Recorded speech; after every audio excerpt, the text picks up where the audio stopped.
Amém. Deus abençoe. Irmãos, as horas estão avançadas.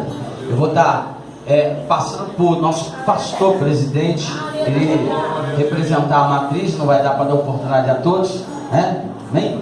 Pastor, então, pastor Zé de Alencar, representando toda a nossa matriz, com uma saudação, em nome do Senhor Jesus. Amém?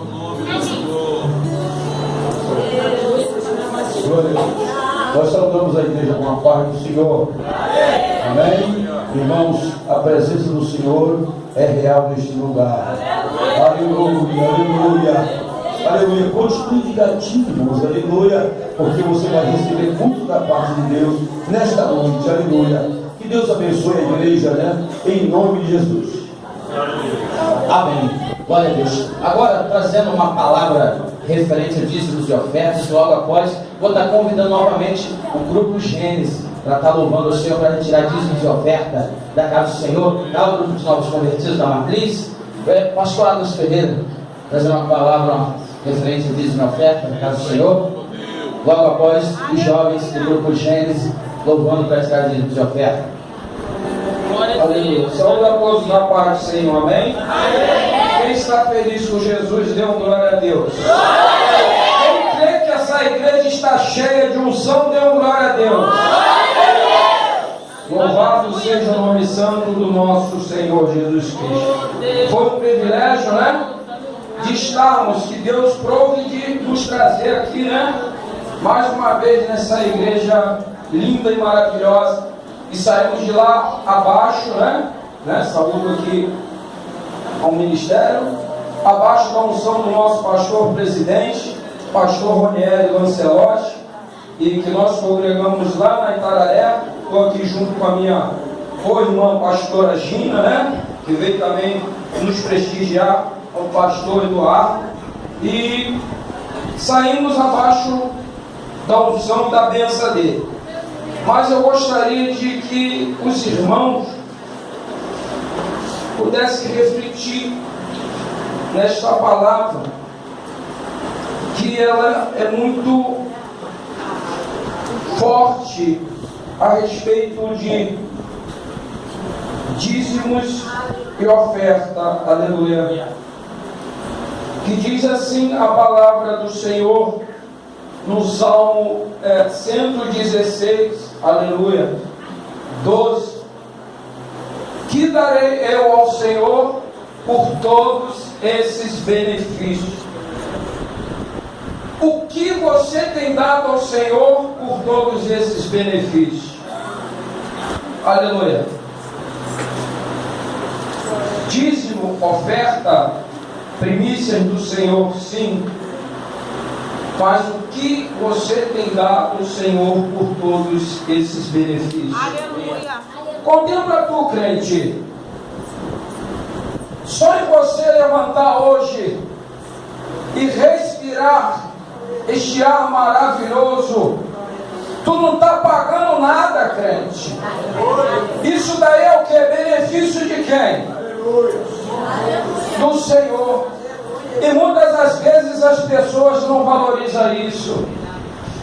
As pessoas acham, Ministério Tribuna, que benefício é carro do ano, é casa bonita, geladeira e isso e mais as demais coisas. E esquece até de agradecer pelo aquele pãozinho que tu falou que matou, né? Saciou, né? Daqueles irmãozinhos com meus filhos que saíram daqui. Não tem nem o prazer de agradecer por isso. Senhor, obrigado, Senhor, por esse pãozinho que está me dando hoje. É um benefício, né, irmã Leda? É um benefício. Então você que, né, está à vontade na presença do Senhor para ofertar, para dizimar, cultos de missões, que o campo está aí, ó, né? Tá bonito para trabalhar, né, pastor Eduardo? Mas cadê?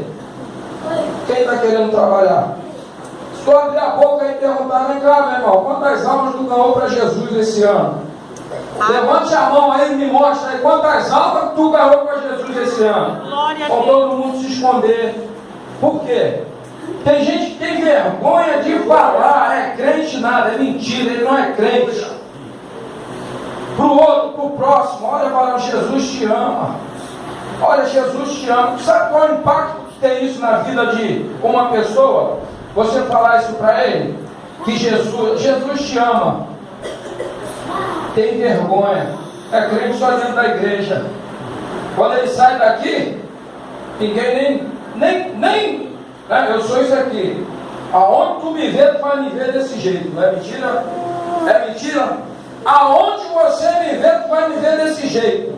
Não sou diferente. Se eu for diferente, eu estou no pecado. Mas estou aí na madrugada, estou aí entrando em boca de fumo, estou aí dando um bom testemunho, que a irmã veio no carro comigo. Quantos que a senhora viu? Aí eu falei para ela, se eu estivesse dando mau testemunho, ele não estava me chamando de pastor. Que foi falado aqui pelo meu pastor, né?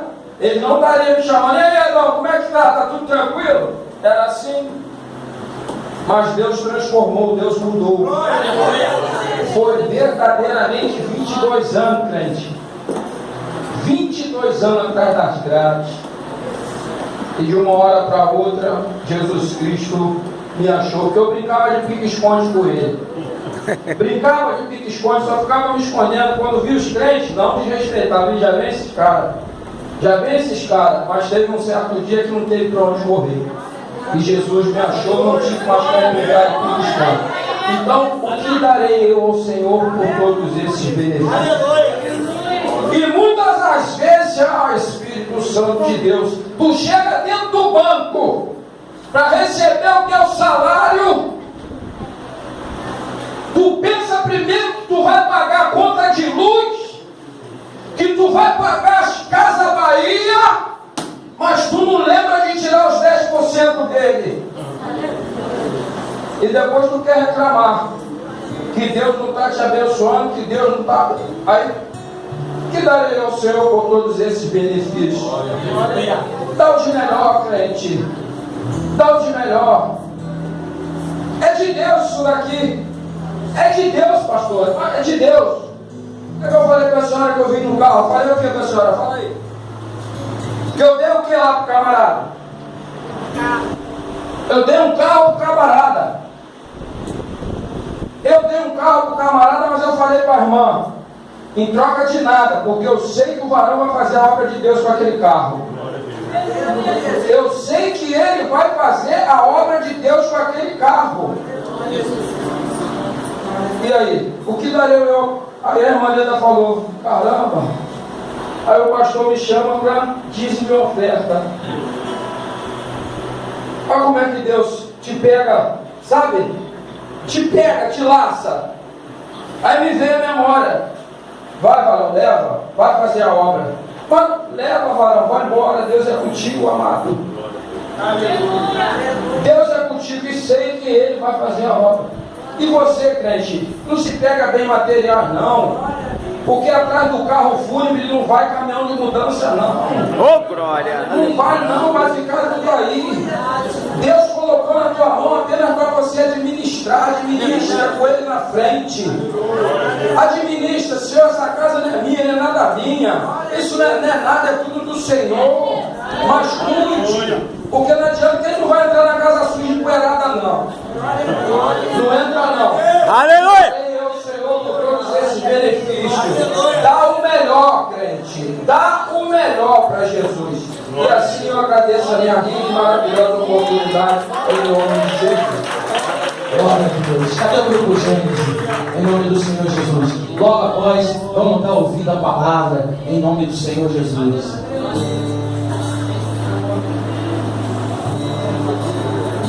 Mais uma vez saudamos a igreja com a paz do Senhor.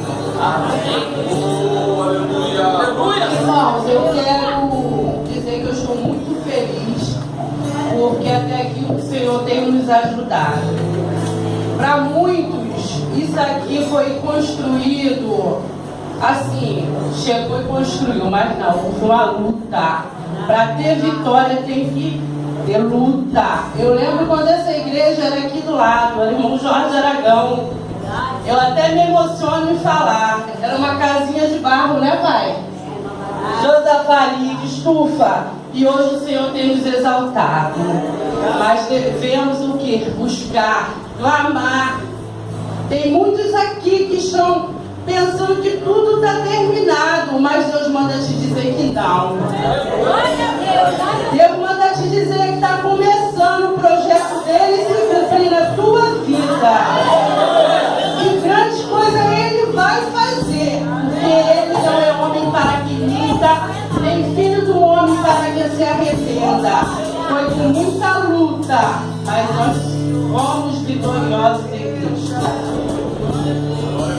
Por toda a minha vida, ó Senhor, te louvarei. O teu fôlego é tua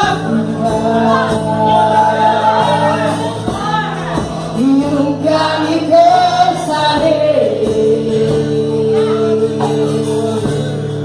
Posso ouvir a tua voz, é mais doce do que o mel, e me tira dessa forma e me leva até o céu. Já me pode ter morto, vento forte que passou. Já vi vida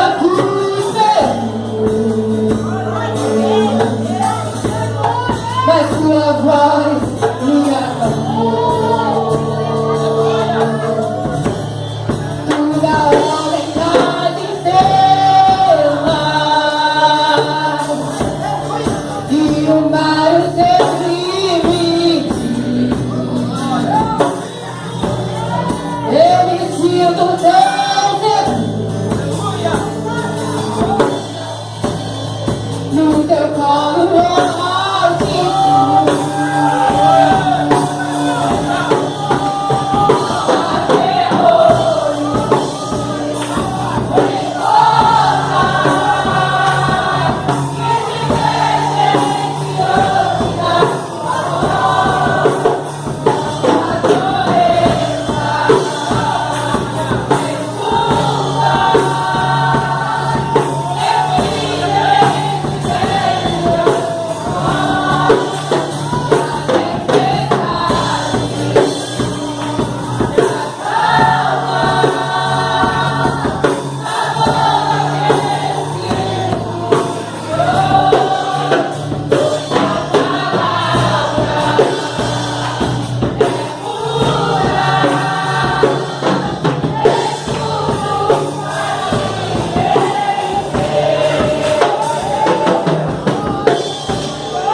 Sabe pode ter morto,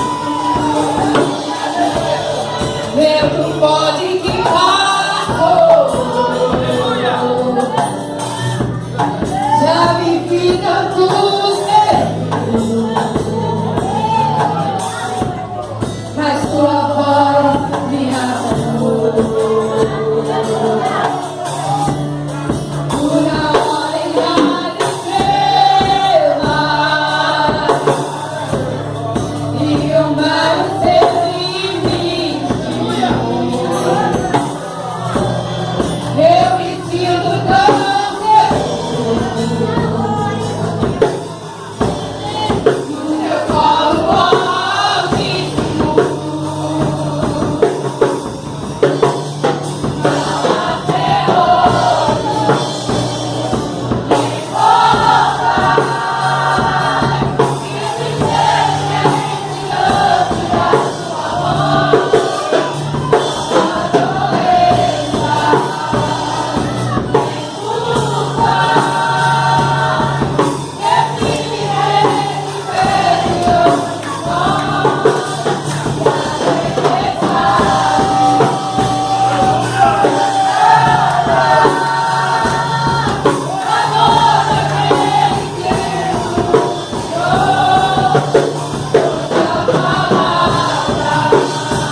Senhor.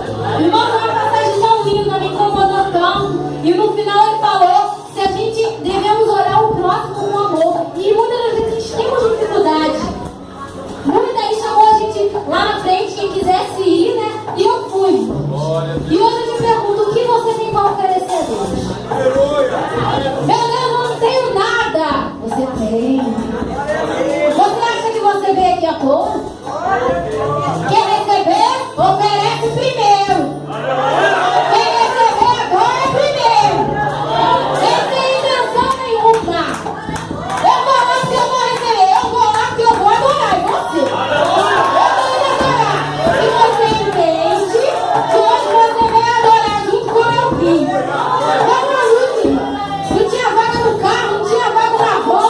Eu fiquei de pé, meu Deus, eu não vou. Que isso? Não vou. Aí do nada, meu tio fala, olha, o Clerinho falou que tem uma vaga pra você especial lá na casa. Tinha uma vaga especial pra mim nesse banco, tem uma vaga especial pra você. Você não vem na boa. Você tem que adorar pra receber. Vem primeiro buscar.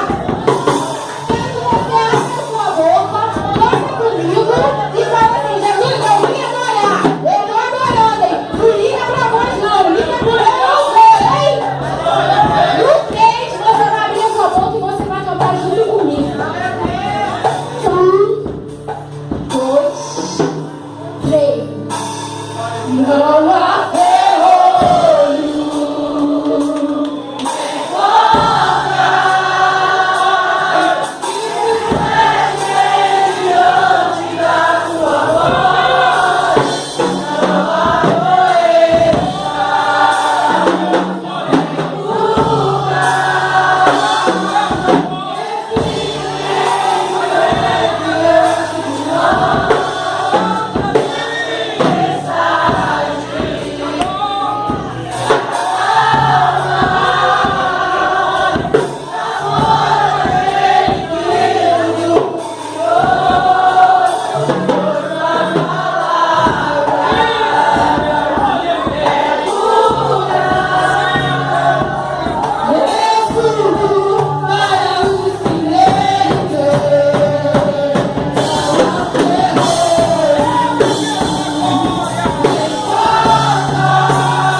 Fica de pé, estenda tuas mãos abençoadas para cá. Senhor, meu Deus e meu Pai, neste momento, meu Deus, que precede a parte final deste culto, deste trabalho, Senhor, de missões, apresentamos a Ti em oração esses dízimos e ofertas e o Teu povo que aqui está. Em cumprimento da promessa da palavra que diz, para fazermos prova de Ti, que Tu abriria janelas do céu e derramaria uma bênção tal que delas viria maior abastança, Pai. E que por amor de nós Tu repreenderia o devorador, meu Deus, o fruto da nossa vida não seria sério. E ainda que nós seríamos conhecidos entre as nações como uma terra deleitosa, nós cremos, Pai, porque nós não vivemos pela vista, mas vivemos pela fé. A Tua palavra diz, meu Deus amado, Senhor Jesus amado, que o Teu povo não entrega, mas devolve. Porque em 1 de Crônicas 29, Davi disse que da Tua mão nós te damos, porque verdadeiramente Tu és aquele que tem nos dado o benefício para podermos entregar e devolver aquilo que Tu tens abençoado. Pai, eu te peço, assim como o apóstolo Paulo escreveu, que aquele que dá pão para comer e semente ao que semeia multiplicará a fonte da vossa sementeira. Multiplica, Pai. Vai de encontro a este emprego, a este trabalho. Meu Deus, aquele que está empregado seja exaltado, guardado, abençoado no seu local de trabalho. Aquele que está desempregado, abre uma porta de emprego. Aquele que trabalha por conta própria, abençoa o fruto do trabalho das mãos do teu filho, esta empresa. Ainda que seja um projeto, eu já vejo esta empresa funcionando, empregando para a glória do teu nome. Ó Senhor, toma o sonho da tua serva nas tuas mãos, Senhor, e concretiza. Assim, abençoa teus filhos, esses dízimos e ofertas, Senhor. A todos que aqui estão, meu Deus, aquele que não teve o que semear, meu Deus, concede, meu Pai, porque Tu és o Deus da provisão, Tu és Jeová Jireh. Pai, assim eu abençoo teus filhos, estes dízimos e oferta, e nesta mesma ligação, ora a Ti pela palavra que será ministrada pelo Teu ministro, pelo Teu servo. Usa como o Senhor tem usado ele com autoridade. E Senhor, prepara o coração dos Teus filhos da Tua igreja, para, meu Deus amado, receber esta semente, esta revelação da Tua parte. É o que eu te peço e te agradeço no Teu nome santo, Jesus. Aleluia. Pastor Gustavo. Aleluia. A paz do Senhor para os irmãos. A paz do Senhor para os irmãos. Graças a Deus. Estou muito alegre, irmãos, de estar aqui uma vez mais. Ou melhor, pela primeira vez, conhecendo esse povo maravilhoso. Agradeço a Deus pela oportunidade de estar mais uma vez ministrando a sua santa palavra. Eu quero agradecer o convite ao pastor Eduardo, a sua esposa, a nossa irmã Thalita. Deus abençoe a sua vida. Ao pastor presidente também, Deus abençoe a todos os ministros. Deus abençoe a vida de vocês, Deus abençoe a vida da igreja. Me faça acompanhado, irmão, nessa noite do evangelista Afonso, também pregador da palavra de Deus, é um amigo, né? Tem nos ajudado muito na nossa caminhada. Somos da Assembleia de Deus do Ministério da Jardim Palmares, pastor presidente Marcos Tadeu Silva. Estamos dirigindo uma congregação também, um trabalho muito árduo, mas muito bom de se fazer. Aleluia! Também faço acompanhado, irmãos, da pessoa mais importante da minha vida. Talvez, ou com toda certeza, a mulher mais linda que está aqui neste lugar. Eu tenho aprendido nesses últimos dias que uma totalidade ela é feita de 100%. Meu ministério, 99% é Deus. 1% que sobra é ela. Eu sou só coadjuvante nesse ministério, que sou impulsionado por eles. Dali a minha esposa, a Ariana. Deus abençoe a sua vida, tem me acompanhado, me ajudado. Eu tenho aprendido que no meio da dificuldade, da luta, se não for essa pessoa, eu não vou para frente. Mas Deus tem me dado essa companheira, essa amiga, essa ajudadora do meu ministério. Amém, amados? Eu não quero mais demorar muito, a hora já é avançada. Eu queria que você abrisse a sua Bíblia no livro de Atos dos Apóstolos.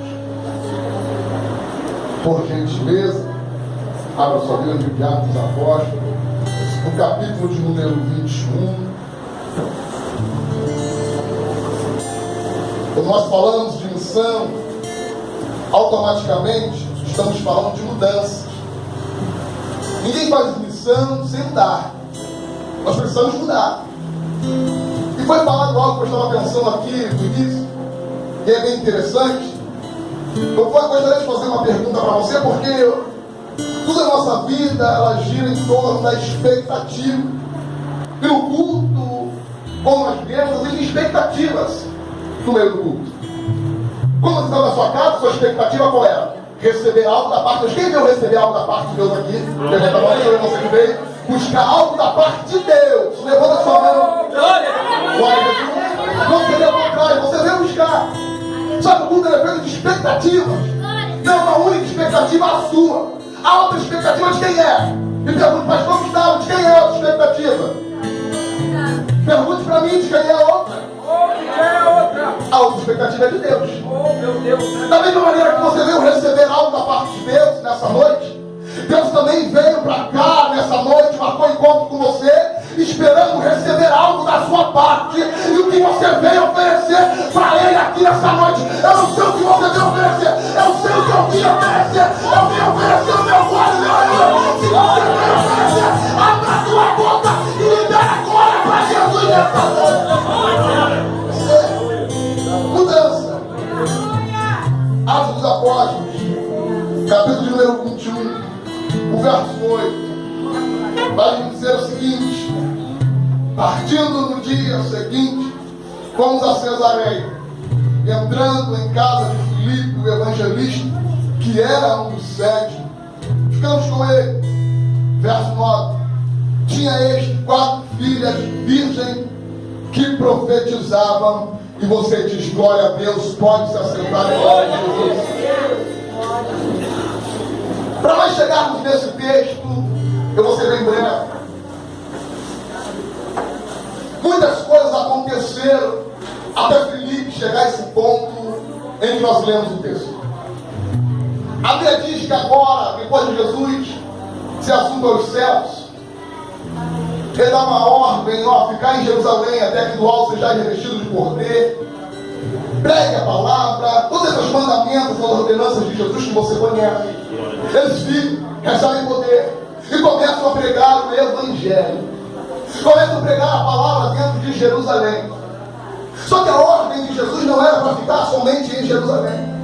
Era necessário ir para a Judéia, era necessário ir para a Galiléia e até os confins da terra. Esta é a ordem de Jesus para pregar o evangelho. Só que eles, com a sua mente ainda um pouco fechada dentro daquilo que eles achavam que era certo, achavam que era correto, começaram a pregar somente o evangelho dentro de Jerusalém, dizendo que não poderiam ser pregados esse evangelho para outras pessoas, que esse evangelho simplesmente era dos judeus, do povo da circuncisão. E Jesus, observando essa questão, Jesus começa a fazer um movimento para que eles venham se movimentar e sair daquele lugar. Olhe para o irmão que está do seu lado, não precisa apertar, catucar, só olhe para ele e diga: saia do seu quadrado. Olhe para ele, vai mais forte, saia do seu quadrado. Você precisa sair do seu quadrado, porque se você não sair do seu quadrado por livre e espontânea vontade, Deus vai trazer situações na sua vida que vai obrigar você a sair. Diz a história que uma grande perseguição se levanta contra a igreja. Por quê? Porque agora os apóstolos estão pregando. As situações difíceis no meio da igreja começam a surgir. Atos dos Apóstolos, capítulo número 6. Eles tomam a decisão de instituir o corpo diaconal da igreja. Precisamos de homens cheios do Espírito Santo para que Deus está servindo, porque nós vamos ficar no ministério da palavra e da oração. E ali são estabelecidos esses homens. Estevão era um desses. Timão, Parmenas, Felipe, eram esses homens que estavam ali para servir a mesa. Estevão agora, não simplesmente conformado em servir a mesa, começa a pregar o evangelho. Ele não era apóstolo, ele era um diácono que pregava a palavra. Começou a sair no meio das ruas, da praça, e começou a pregar o evangelho. De maneira que isso começou a incomodar as pessoas, de maneira que isso começou a incomodar as autoridades. E agora eles começam a perseguir, começam a acusar. Estevão vai fazer a sua defesa dentro da praça, vem falando lá do patriarca, começa a falar toda a história. E eles começam a tampar os seus ouvidos como quem não quer ouvir. E começam a gritar em alta voz: apedreja, mata ele. E assim eles começam a apedrejar. Estevão morre naquele lugar. Tudo isso porque a igreja precisava sair do seu quadrado. Até quando você vai ficar parado, sentado no seu quadrado? Até quando você vai ficar esperando alguma coisa de ruim acontecer na sua casa, na sua família, para que você comece a se movimentar, para que você comece a agir? Deus não te chamou para ficar parado nesse lugar, não. Ele te chamou para ganhar alma. Ele te chamou para fazer a diferença.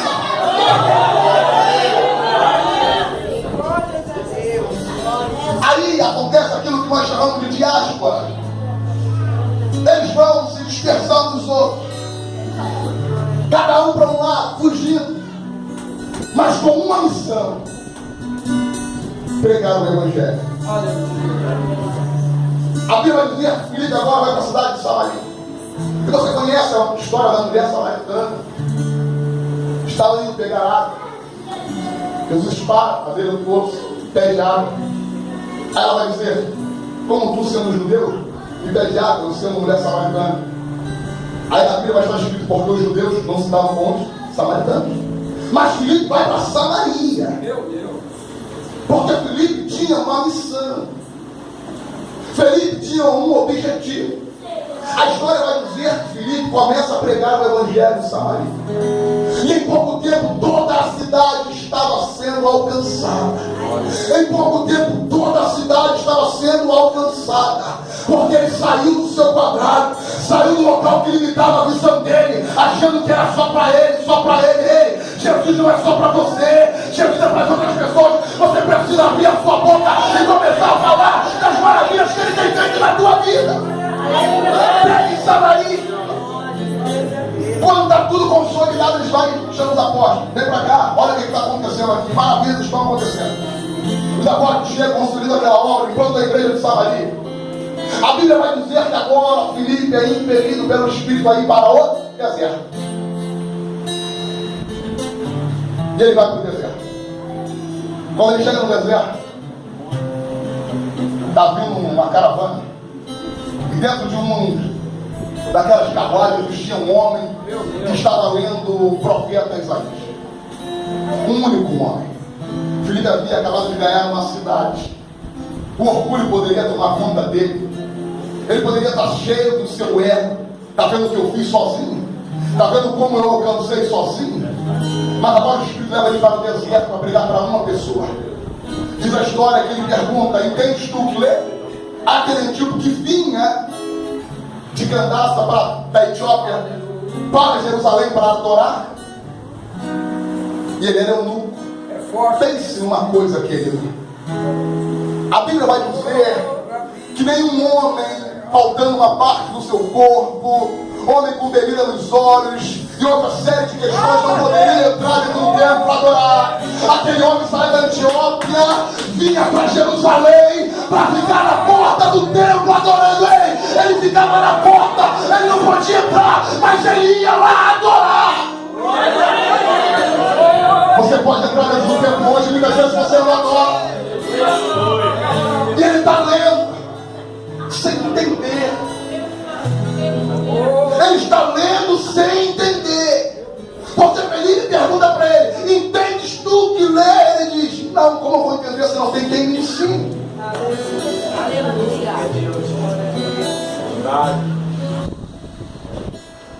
O que não pode acontecer na minha, na tua vida é desistir. Você não pode estar entendendo o que está acontecendo hoje, mas você não pode desistir, porque vai chegar um momento que ele vai te dizer o que é. Vai chegar um momento que ele vai se apresentar para você. Ei, lembra aquilo que você não estava entendendo? Era por causa disso, é porque tinha um propósito na tua vida. Você não entende hoje, mas amanhã ele vai vir sobre a tua vida e você vai ser contemplado pela glória dele. Ele levanta a mão para adorar nessa noite, levanta a mão para adorar, levanta a mão para adorar.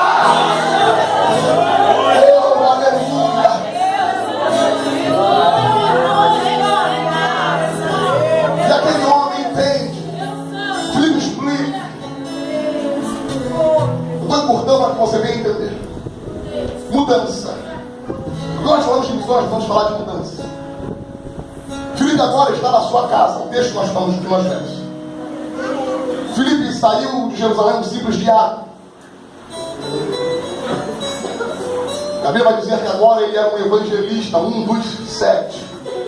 E as suas filhas, donzelas, a sua geração posterior, eram profetisas.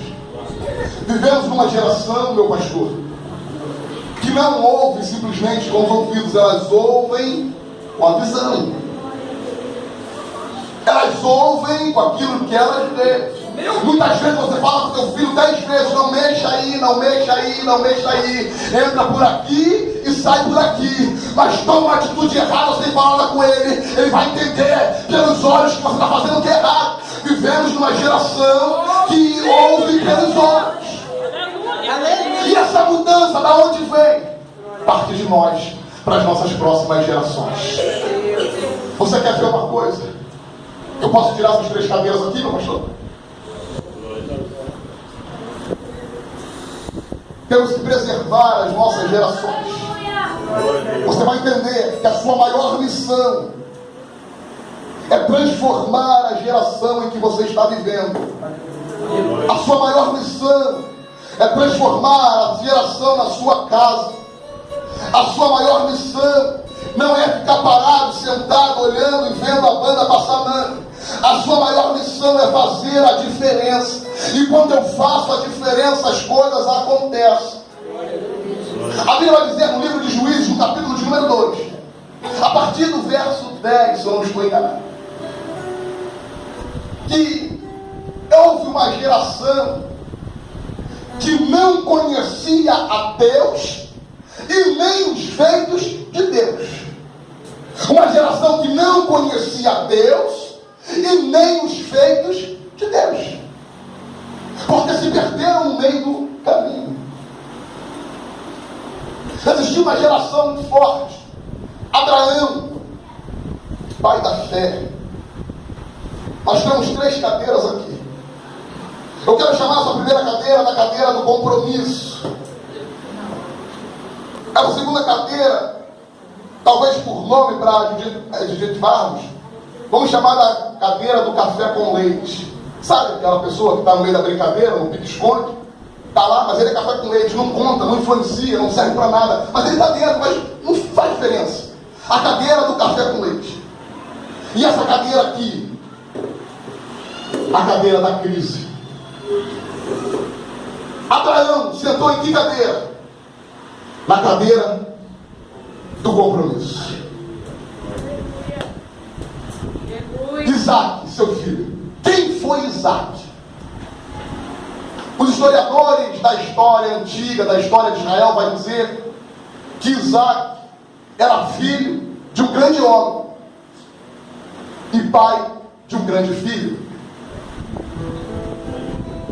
Qual é a história de Isaac que você conhece?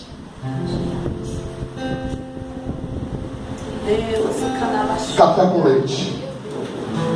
Não influi e não contribui, como diz algumas pessoas que eu conheço. Quem era o filho de Isaac? Jacó. Enganador. Suplantador. Cadeira da crise. Josué, servo do Senhor, servo de Moisés. Toda vez que Moisés entrava no tabernáculo, no templo móvel do povo de Israel, ele ia atrás e ficava na porta do templo. E via a Shekinah, a presença de Deus real aqui, falar com Moisés. E ele ficava na porta, porque ele também queria ouvir Deus falar. Ele simplesmente não queria ouvir as histórias, mas ele queria ouvir Deus falar com ele. Josué contemplou a saída do Egito, viu as 10 pragas, viu o mar vermelho, o céu aberto, e eu ouvi uma história interessante. Uma irmã estava no culto e o pastor pregava. E o pastor falou a seguinte questão: olha, esse negócio que Deus abriu uma vermelha é história. Não é. É porque era o tempo de estiagem embaixo, mar vermelho, e o povo passou a pé enxuto. É uma questão de uma hipérbole, um exagero, algo que não tem nada a ver. Mas eles passaram assim. E aquela irmã foi para casa triste, desanimada, porque há anos da sua vida ouvia dizer que Deus abriu o mar vermelho. No próximo culto ela volta toda alegre, sorridente. E diz: pastor, descobri algo tremendo. É o que foi? Deus era muito mais poderoso do que eu imaginava. Eu saí daqui não acreditando que ele não abriu o mar vermelho, porque o Senhor falou. Mas eu descobri que ele é poderoso para matar Faraó e os seus exércitos com um palmo d'água afogado. Eu percebi que Deus é muito mais poderoso. Josué presenciou tudo isso. Josué viu o maná. Josué viu as codornizes, viu água sair da rocha. Josué conhecia Deus e os feitos de Deus. Mas uma geração, a segunda geração após ele, não conhecia Deus e nem os feitos de Deus. Essa geração, Abraão, sentava na cadeira do compromisso. Nós estamos falando de missões, mudança. Orava, jejuava, buscava. O pensamento dessa geração era: primeiro Deus, depois eu. Primeiro Deus, depois eu. Abraão, me dá seu filho, teu único filho. Primeiro Deus, depois eu. Então, meu filho, porque primeiro o Senhor, depois eu. A geração do compromisso. Hoje em dia é primeiro eu, segundo eu, terceiro eu. Se sobrar um tempo eu dou para Deus. Está na hora de você mudar a sua mentalidade e começar a bater no peito e dizer: na minha vida, primeiro Deus e depois eu. Compromisso. Essa geração não ora, mas pede para aquela geração orar.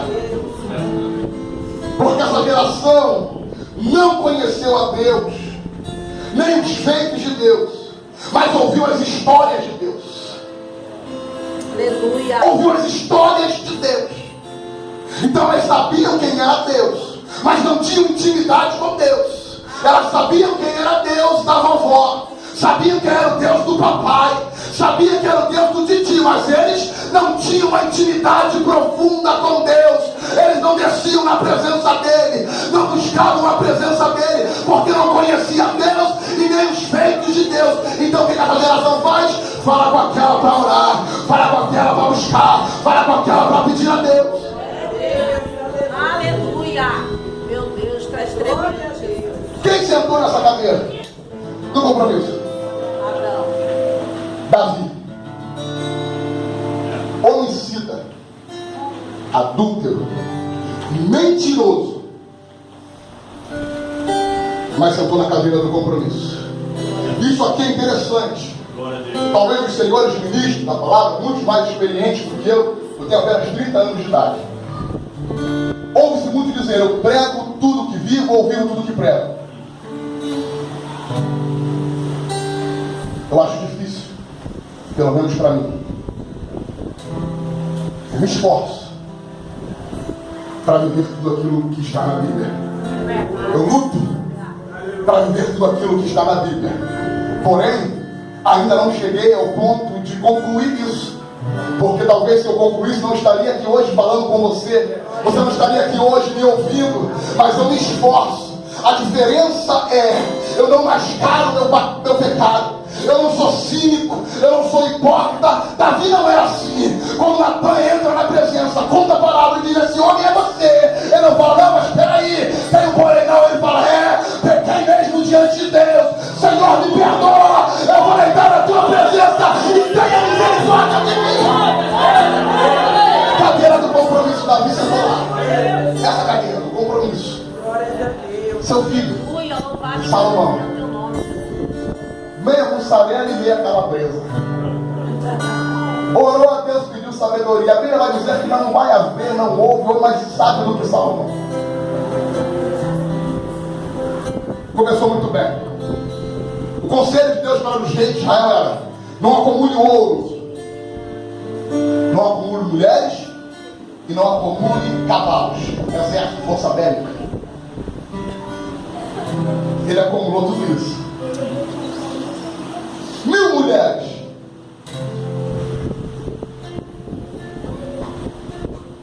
700 esposas e 300 concubinas. Salomão escolhe a 217 e vai passar a noite com ela. Natural, esposa. Quando chega pela manhã, a noite foi boa, mas a cara de tristeza da esposa. Isso é um perigo. Quando a noite é boa e de manhã a tristeza, Salomão, sabe o que é? Eu precisava reparar o tempo do meu pai. Estava meio caidinho. O que você pode fazer por mim? Está aqui o cheque lá. Aí a 217, por que adianta você ser abençoado se você não pode passar na cara de ninguém? É o pensamento da nossa geração. Passa lá nas meninas aqui, ó. Salomão me deu. Aí a outra noite ele vai com a 519.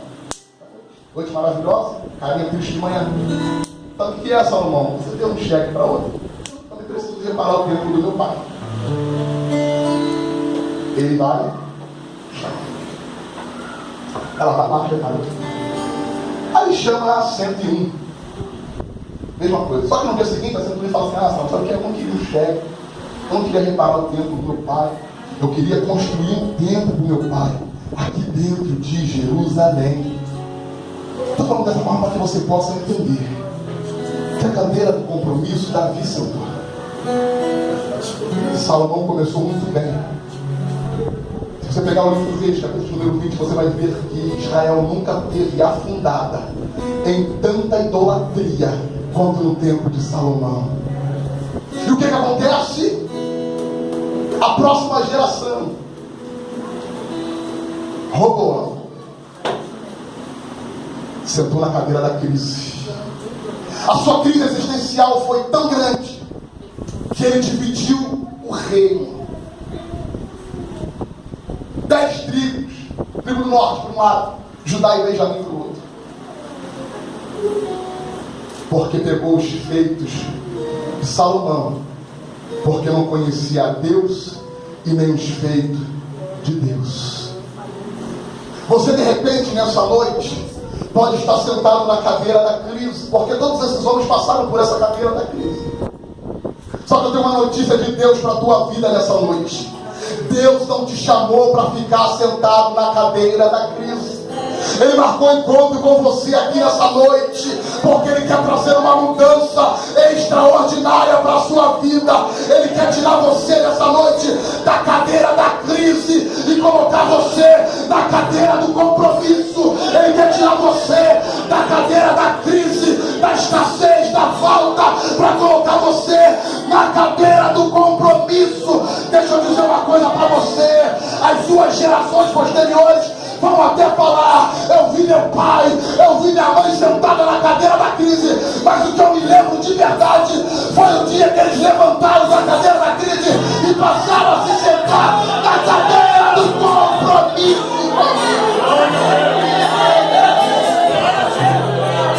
De repente você entrou aqui hoje simplesmente uma pessoa normal, assim como Filipe saiu. E no momento de crise, de dificuldade da igreja, era uma grande crise que a igreja estava passando em Jerusalém.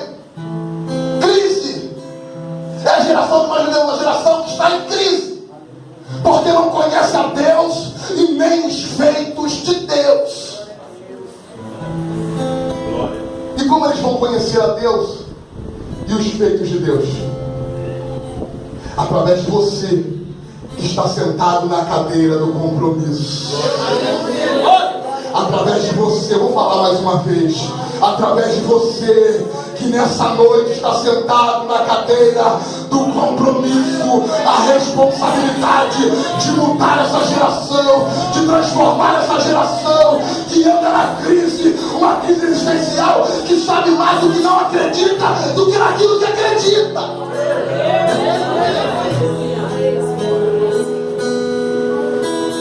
Jacó sentou por muito tempo nessa cadeira, mas chegou uma hora que ele decidiu levantar. E essa questão de levantar, ela é interessante, porque enquanto você fica sentado esperando Deus te levantar, eu tenho uma notícia para que você. Existiam 2 filhos dentro de uma casa que tinham problema com o pai. O pai não tinha problema com ninguém. Quem tinha problema eram os filhos. Um deles pede para a sua herança e vai embora, gasta tudo que tinha. E quando chega o momento da crise, o momento da dificuldade, da escassez, da perda, ele usa e fala a seguinte expressão: levantar-me-ei e irei ter com meu pai. Levantar-me-ei e irei ter com meu pai. Levantar-me-ei e irei ter com meu pai. O que você precisa fazer nessa noite é começar a se levantar. Ei, não espere por ninguém, não espere por ninguém. Você precisa começar a se levantar por suas forças. Começa a dizer para Deus: Deus, eu quero uma mudança, eu quero ser diferente, eu quero impactar a minha geração, o meu tempo, a minha época. Para isso você precisa se levantar nessa noite. Ei, não deixe a adversidade te parar, não deixe a crise te jogar por terra. Começa a levantar nessa noite para impactar essa geração com os feitos de Deus na tua vida. Glória a Deus.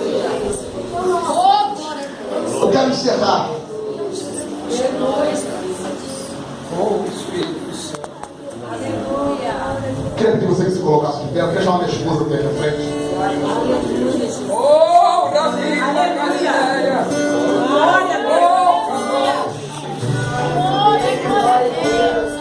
Santo, santo, santo é o teu nome.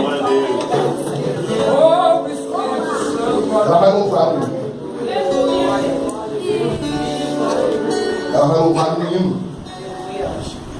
Eu quero pedir a você que precisa de uma mudança na sua vida. Você sai do seu lugar e vem até aqui à frente. Você que precisa de uma mudança na sua vida. Eu quero orar pela sua vida enquanto eu vou estar orando por você. Você vai sair daqui diferente da maneira que você é. Não porque o pastor Gustavo está pregando, não. É porque Deus está aqui. E Deus está olhando para dentro de você agora. E está dizendo: ei, eu estou vendo o que Ele quer. Eu estou vendo o que ela quer. E por isso eu vou entrar e vou começar a agir. Você que precisa de uma mudança na sua vida. Missões fala de mudança. Você precisa começar a mudar a maneira que você tem tratado com essa questão de missões. E como isso acontece? Parte de você. Eu ouvi o testemunho da nossa amada. Deus trouxe uma situação para a vida dela. E ela entrou dentro da situação. E ela ia e vinha, até o dia que ela perguntou: não é possível que é só para isso? E ela mudou a maneira de pensar. Ela mudou a maneira de agir. O que você precisa fazer nessa noite é sair da crise e começar a entrar e sentar na cadeira do compromisso. Você precisa sair da crise. Aí Filipe saiu de uma grande crise que a igreja estava vivendo. E quando ele entrou na cadeira desse compromisso que era missões, que era levar as boas novas, quando chegar no final da vida dele, a geração dele posterior foi impactada. A geração dele foi impactada. As 4 filhas dele eram profetisas, porque elas conheciam Deus e os feitos de Deus através da vida do seu pai, que era Filipe. Feche seus olhos. Aleluia. Feche seus olhos. Oh Deus. Oh Senhor.